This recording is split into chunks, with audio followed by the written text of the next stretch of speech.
Allez, c'est parti. Aujourd'hui, on va décortiquer une histoire fascinante du monde de la crypto, celle de Pump.fun, le géant des mémécoins, qui se retrouve face à un sacré dilemme. Et voilà, tout est dit. C'est là que ça se complique. Pump.fun est au sommet de sa gloire, mais en coulisses, un conflit se prépare. Entre leur vision pour l'avenir et ce que leur communauté veut vraiment. C'est cette tension qu'on va explorer ensemble. Pour bien saisir l'échelle du truc, il faut commencer par ce chiffre. Plus d'1 million de dollars de revenus par jour. Oui, par jour. Même avec un marché qui fait grise mine, la machine Pump.fun tourne à plein régime. Ça vous donne une idée de leur puissance de feu dans l'écosystème Solana? Bon, rentrons dans le vif du sujet. D'abord, il faut bien poser le décor. Pump.fun, c'est pas juste un petit joueur. Non, la plateforme a littéralement écrasé la concurrence pour devenir le roi incontesté. L'endroit où tout se passe pour lancer des meme coins sur Solana. Mais, il y a un mais. Le royaume sur lequel il règne est en train de se contracter. Le marché des mèmes, celui qui a fait leur fortune, il pique du nez. Les vents sont en train de tourner dans le monde de la crypto. Et ce graphique, il est sans appel. Au sommet de la vague, les mèmes, c'était plus de la moitié du marché sur Solana. Aujourd'hui, on est tombé à environ 10%. C'est pas une petite baisse, c'est une véritable dégringolade. Ça force forcément à réagir. Donc face à un effondrement pareil, la question est évidente. Quelle est la stratégie de Pump.fun pour la suite? Comment un roi s'adapte-t-il quand son territoire se réduit comme peau de chagrin? Et voilà leur réponse. Ils ne restent pas les bras croisés, loin de là. Ils lancent Spotlight. C'est un virage stratégique à 180 degrés. L'idée, c'est de passer des mèmes, qui sont souvent des feux de paille, à des jetons qui servent vraiment à quelque chose. Et ce nouveau terrain de jeu, ils l'appellent les Internet Capital Markets ou ICM. En gros, c'est un marché pour des projets plus sérieux, des actifs qui ont une fonction bien réelle. C'est là que Pump.fun veut étendre son empire. Et là où c'est malin, c'est que Pump.fun a bien identifié les galères que rencontrent ces projets. Pour eux, c'est difficile de se faire connaître, de trouver de la liquidité, de parler aux bonnes personnes, et puis tout le processus de lancement est super lourd. Bref, Spotlight veut résoudre tous ces problèmes. Et l'équipe de Spotlight, comment dire, elle ne manque pas de confiance. Cette citation le montre bien.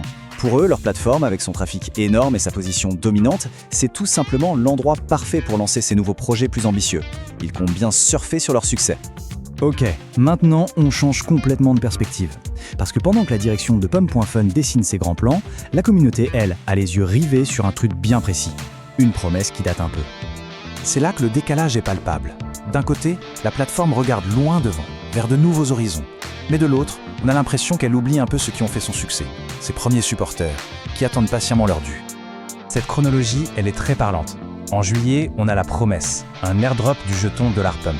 Mais juste après, l'attention de l'entreprise par ailleurs. Lancement de Spotlight, rachat d'une autre boîte. Et pendant ce temps, la promesse initiale, elle reste en suspens. Et là, soudain, un nouvel élément vient tout relancer.